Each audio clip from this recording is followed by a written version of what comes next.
Please welcome the Kate Adie of Robot Wars, Jeremy Clarkson.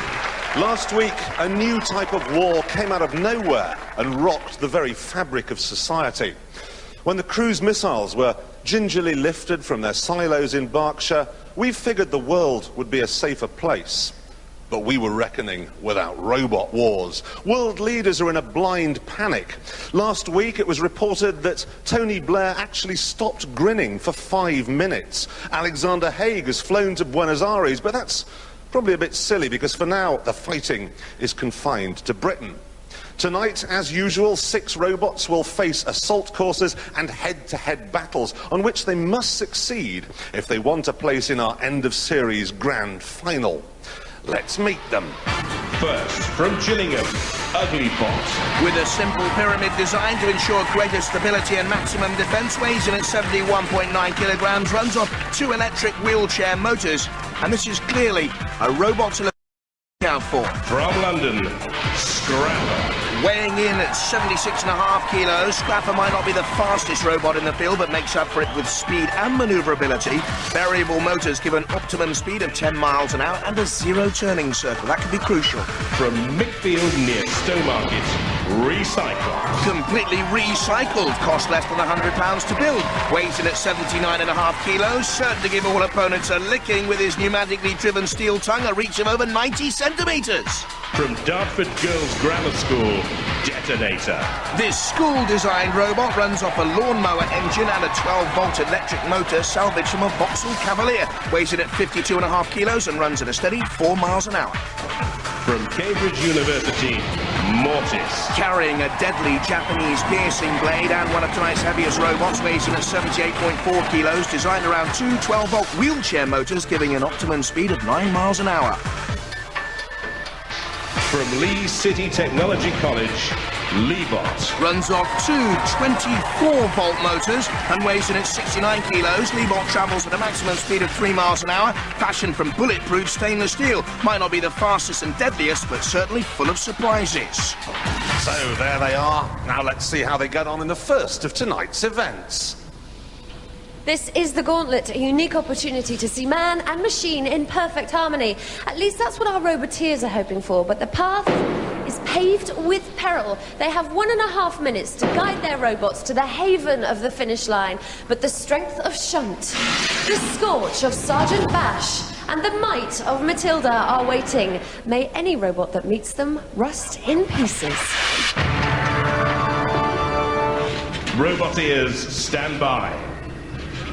Our first Roboteers, 15-year-olds Robin Williams and Chris Malan from Lee City Technology College. Let's demonstrate some of the features. Here's an arm which comes forward with a weapon on the front, and at the rear we've got a grinding disc for grinding the opposition. 3, 2, 1. Activate. And sometimes you've got to grind out results when you don't perform well. Driver Robin taking to the ramp. You can either go the maze, the ramp, or take on the house robot. In comes Bash with the flamethrower. There's the camera on the flamethrower. Oh, blocking tactics by Bash, who stopped the ramp from descending. Now it does. And on it goes, this silver woodlouse Leebot. The second ramp to negotiate. More flame and smoke. What's that, though? That's a fan! And smoke does not get in your eyes! Magnificent stuff, and we did not know about that, boys!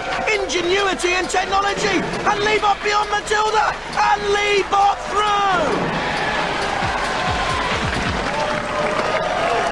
I didn't think you were going to make it that way. You must be feeling great.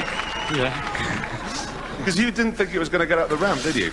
No, we took it a bit of an angle, and it made it. Well done. Congratulations.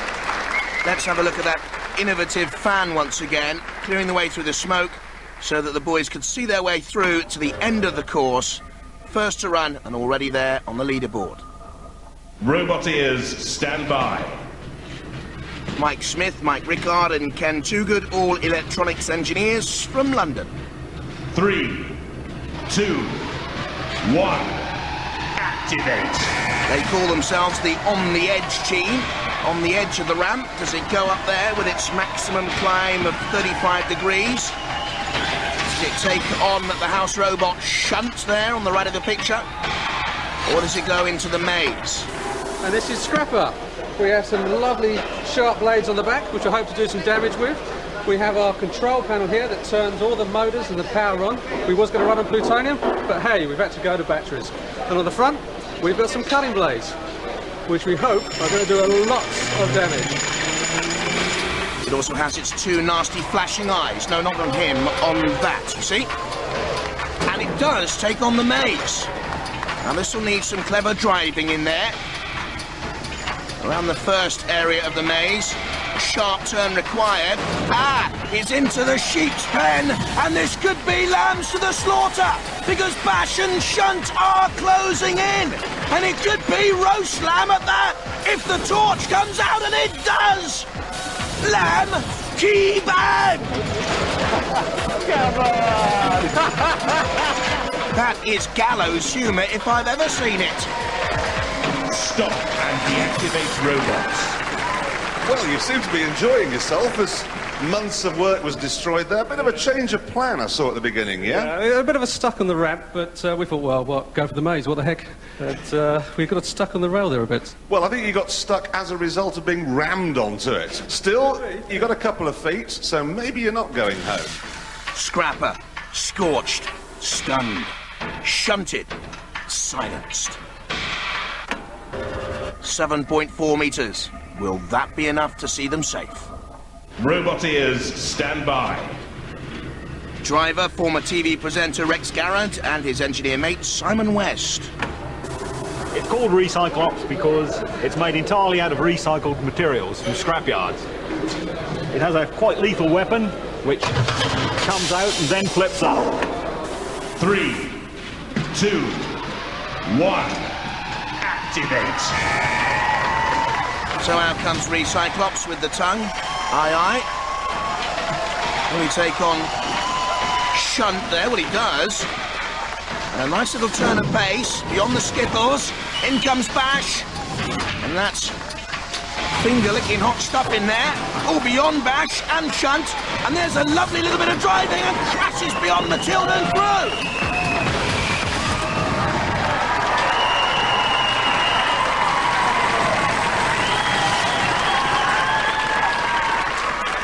Well, you were confident before you started, and now you must be feeling even better. Not really. I wanted one of them to go over. You wanted to turn one of our house robots over. Well, certainly. That's a game, isn't it? It's a game, but it's also impossible. No. Still, well done for finishing. Congratulations. And finishing in the fastest time so far. Recyclops, top of the leaderboard. Roboteers, stand by.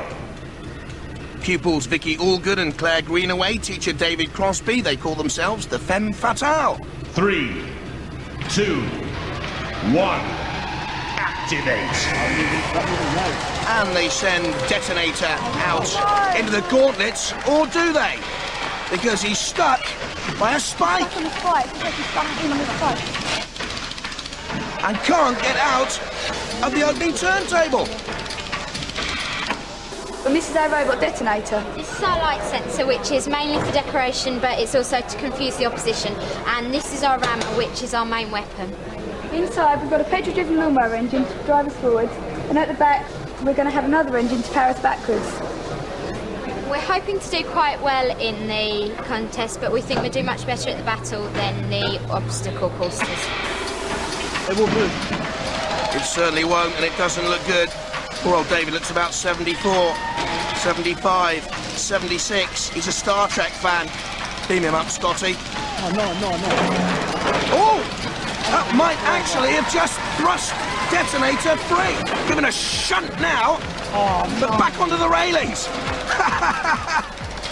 I'll tell you what, David. Nuclear-driven, petrol-driven, electric-driven, doesn't matter. You're not going to get very far. Not now. Go on, girls! Stop and deactivate robots.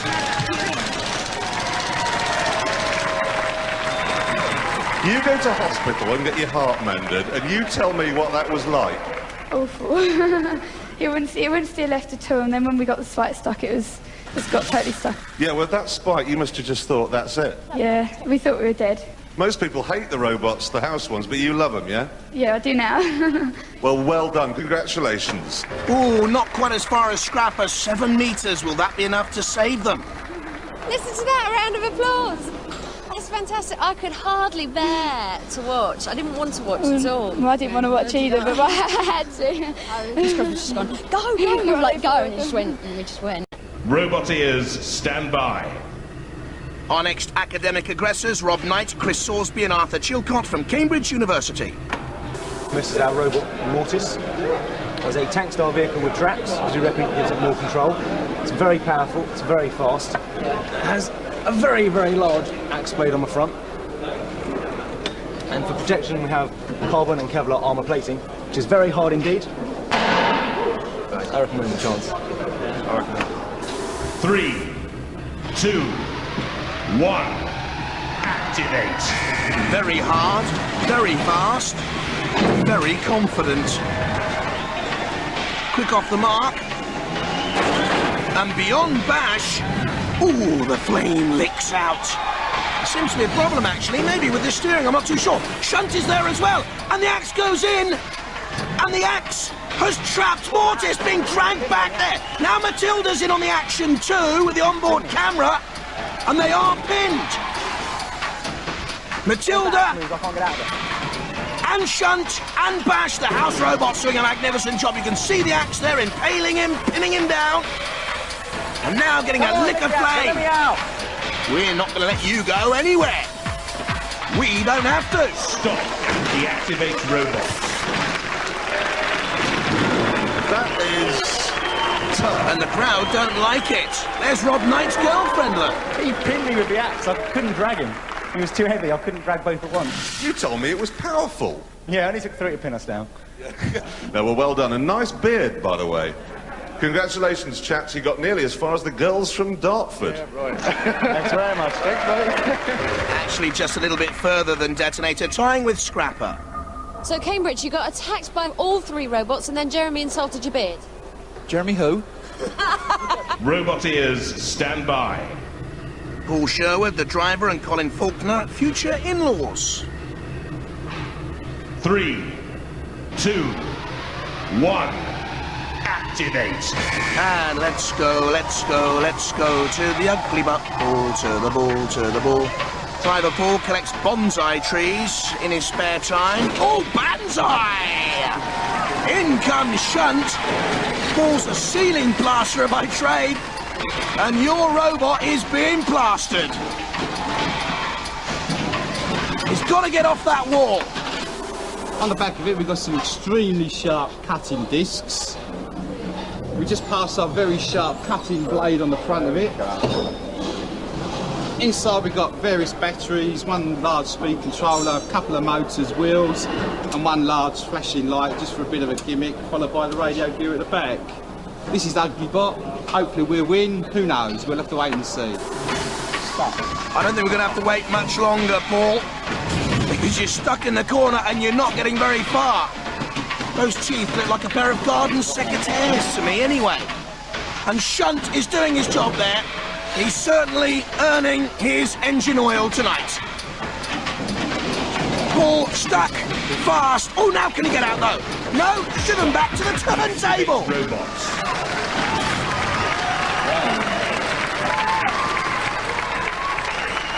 It's actually quite good because you have ended up pretty much where you started from.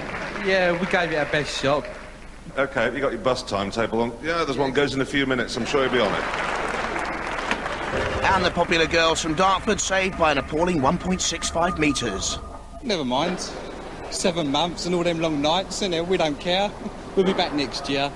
Recyclops here. How much damage did you sustain? None whatsoever. That's exactly what we like to hear. Tell you what, you got all the way through. Congratulations to you. Girls, how many spikes did you lose? Well, just knocked out them. We haven't actually lost them yet. They're in there somewhere, but they're still here. And did you get to use your saws on our robots? Not this time, but next time we will. It's slightly bent, but it's got to be straightened out. We're no problem. Right, that's one robot gone, and now it's time to say goodbye to another as we play British Bulldogs. This is basically a robotic version of the old school playground game where the robots have to get from one side of the arena to the other. The one that covers the shortest distance or who reaches the line last is eliminated. Couldn't be simpler. Well, yes, except trying to stop them are our school bullies. Matilda, Sergeant Bash, Shunt, and Dead Metal. This is a wall of steel and testosterone. Well, not you, Matilda, but I think people know what I mean. How seriously are you guys taking this? Probably a bit too seriously. A bit too seriously? Yeah. Describe what you've done to this robot. I think everything. We've got aerospace-grade materials off as many people as we could. It's all aerospace aluminium, titanium, carbon fibre, Kevlar, really top-grade stuff. Do you think you can win? I think we may have a chance, yeah. Surely, with your power, you should be able to flip it if you come up against Mortis. Well, yes, I should be able to, but I've got to get the tongue in the right place. Would you like to be on the receiving end of that? Well, there's no need to be. You've got wheels, you can get away. Dartford girls team, what problems are you having? You're meant to be in the arena now. Steering at the moment, we're trying to get it to steer to the left. It'll take us about 2 minutes to clear it. We've got to clean the axle brace down a little bit, and that'll give us a freedom of movement again. Roboteers, stand by. 3, 2, 1. Activate. Let's see if the detonator repairs have worked. Well, it's slowly away. In fact, it's not even away. The girl's only 15, and detonator can't even move. Recyclops is pegged. Oh, what a run through by Mortis! And the boys from Jesus College, Cambridge are there already. That was stunning. Still detonator at the start. Poor old David Crosby in pain. Recyclops against Matilda. Matilda interfering with Recyclops. Ugh, what a dreadful thought. And still detonator right back at the start. David Crosby has had enough. He's gone. Now Scrapper making its move. Strangely backwards. And it's through backwards. Oh, well, strange, but through nonetheless. Now Leebot takes on Shunt. And Recyclops by the pyramid is in problems here. Leebot being pushed all over the place. But making steady progress anyway. For its team, watching back in the pits, and slowly, and slowly, and surely, the Woodlouse is through. But look at Matilda there, stopping the progress of all Recyclops. Until then, it's flipped. Well, you got underneath Matilda and flipped her over. She will not be pleased. And back at the start, detonator, still with so many problems. Oh no. Oh no. Girls, did no one explain you were supposed to be going that way? Yeah, they did, but our batteries went before we even started. So you got no control? I had no control over it at all. And how much work did you put into it? Everything. We've been working for days on it. Oh, that's a disaster. That was an amazing run. Well, thanks. I saw the robots coming for me, came back a bit, turned, went straight for the end, and it worked. A lot of time building it? Yes, about 3 months. Not much time for girlfriends? I wish there was. And you hurt one of my pets. I'm pleased. I'm not pleased. It's got a good weapon on it, though. Quite good. Yeah. Quite good. Not bad. And you? Any problems? We actually got through. We changed our tactics this time and actually went backwards, which it seems to steer better backwards for some reason. So it worked, yeah. Yeah, well, well done. It's a good-looking one, that one, too. Congratulations, everybody. Commiserations to the girls from Dartford. Yes, they failed to get off the starting lineup, and there you go. Detonator out, but they've given us some great fun. The batteries failed on it, and before we even started, we didn't notice that the girls were shouting down, but we couldn't hear it because of the noise of the engine. So when we came in to watch the monitor, we say, why isn't it moving? And I think, batteries. So that's the end of it for the girls from the Dartford Grammar School for Girls. We're going to win next year, though. We're coming back next year to win. One broken chain, that's all. Nothing else is damaged. But it still killed one while it was upside down. It's not bad, is it? I just want to ask you, who would you hate to be pitched against for your final battle? Mortis. Good news for you then. It is? Yeah? You're Why? up against Recyclops. Oh yes, we can cheer him, no problem. Yeah. We'll have him. I've got a bit of bad news for you guys. You're up against Mortis. Great. What do you think's going to happen? Get creamed. I've heard that you think no one can beat you. That is just so untrue. I reckon if 12 of them got together at once, we'd have a good chance. OK, so we move on now to the semi-finals, which will be presided over by the usual panel of adjudicators. On the left, Eric Dickinson, who once upheld the fine and long English tradition of beating the French when his robot beat a French one in Robot Wars in America. In the middle, Noel Sharkey, who's from Sheffield University's Department of Robotics and Ponytails. And on the right, Adam Harper, who once drove a Sinclair C5, he tells me, through a 70-foot wall of flame. Now, throughout the semi-finals, they're going to be looking for damage, aggression, style and control. Well, I'm going to be standing here hoping that Sergeant Bash flambés someone. Roboteers, stand by. Scrapper with 6 menacing saw blades. 3 against 2 the tongue of Recyclops. 1. Activate. You stick your tongue out at me and I'll wink at you. Ooh, very nice indeed as the two robots come together. Manoeuvring for position at the moment. Don't go broadside on! Oh no, you shouldn't have done that. Broadside and the tongue came out. Well, well, well. That's quite a performance. Old steam train didn't last a second. Oh, well, that's a pity. I wish I could have a little bit better fight, really. But it's a very good show. What happened, guys? I mean, my words, he was very good. He was very good. I mean, he just tipped us straight over. I mean, it was good to watch. So you've sustained damage? Oh, not a lot. Nothing what can't be put right with a big hammer. Roboteers, stand by. Rob Knight and the Cambridge boys confident with Mortis. 3 Robin Williams and Chris 2 Malon with Leebot. 1. Activate. Leebot with the angle grinder at the rear, and the Lance with the screw drill and ramming blades to cut and slice. And Mortis with that piercing Japanese blade. Oh, that's not too much of a weapon, is it really? Oh, and that is, look at that Japanese blade, thrusting down. Leebot, pepper pot, you could pour pepper out of that Leebot machine now. Look at the holes. But what's Mortis doing? Maybe dropping off for another chance, but going very dangerously near a patrol area in the corner. And the house robot could come in and dance Matilda in there, and there are spikes to come up from the floor. But Mortis is out to attack Leebot again, and underneath Leebot. Could he flip him over? If he does, it's all over! And it is all over! You just make it all look so easy. I reckon the axe should have gone through the armour. I'm quite surprised. It's a little tougher than I thought it was. Good heavens above. Well, you're through to the next round. Congratulations. You're up against Mortis, mate. Lovely. Nothing wrong with that. Super quiet. How do you feel about that? Bad. He was going to get annihilated anyway, though, so we knew it from the start. Let's have a look at the damage that was actually done by that axe. It's quite vicious, isn't it? Yeah, it's just strong. It's bent everything up. Batteries actually came out in the end, and that's why it pushed us over. Well, it was a brave fight, though. You kept in there for a long time. Well done.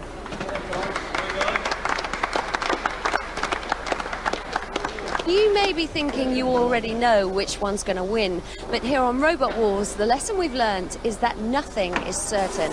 Guys, what has happened to Mortis? We've broken the main shaft that drives our axe, so we no longer have our main weapon. We're going to actually try and modify the vehicle so we can use it as a battering ram instead. We don't know how successful it's going to be. It's just a case of suck it and see, basically. Bye. Good luck. So the quiet confidence seems to have disappeared from the Cambridge team. This should be a humdinger of a final. From Cambridge, we've got Mortis out there, nearly indestructible, even though in the last round it broke its axe. And from a place called Mickfield, Recyclops. If that gets underneath us, we're dead because it will stick us in the air. But impact-wise, I reckon we're okay because the armour is bulletproof. I think I can out-push Mortis. I've got to get the tongue in the right place. I had to make mine rather theatrical so it looked nice, and it's not really in the right place. Oh dear, the thought of Rex Garrard getting his tongue in the right place leaves me rather nauseous. 3, 2, 1. Activate. But tongue and fluttering eyelashes and all, he prepares to do battle with Mortis. Went for a charge there. You see Mortis got broadside on. The tongue can go underneath Mortis and flip him. Mortis dodges away, and the judges will be impressed by that style. Damage, aggression, control and style will come into count if the robots fail to immobilise each other. They don't want to go into that patrol area. Matilda awaits. She can't come out of that patrol area very far. She'll have to go back in any second now, but she's chasing down on Recyclops. There you see her going back into the patrol area, and Mortis is impaled on a spike, and that's poor driving, that is poor steering, and that'll count against the boys from Cambridge. Chris Salisbury driving, and it's taking damage there from Matilda. Points against Mortis. In comes Recyclops with a good attack. I think the axe blade is bent there as well. More damage then, and more points against them. But Mortis free now to see if they can retaliate. Gets in underneath Recyclops. Good defensive work by Recyclops, holding on there. Lex Garrow managing to spin away. Good work by him.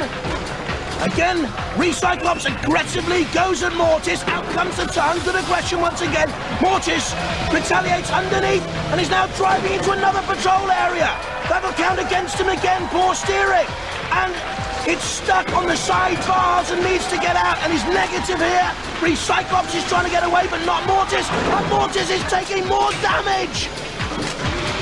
Cease. And what a baffling finish. And it goes to the judges. Well, it has to be a judge's decision, and we're going to await that. And let's have a look while we wait at some of the points they will be considering.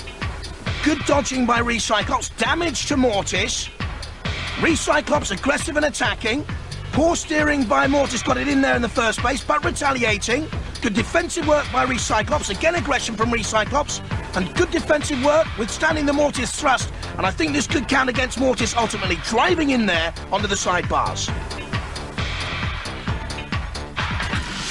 OK, the judges have made their decision using the 4 criteria: damage, control, style and aggression.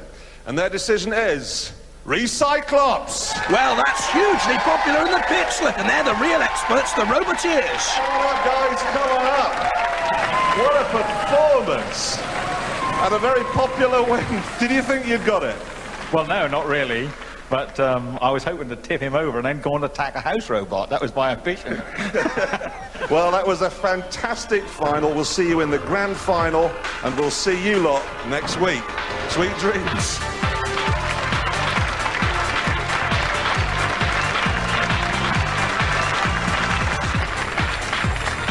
Cambridge wish to protest.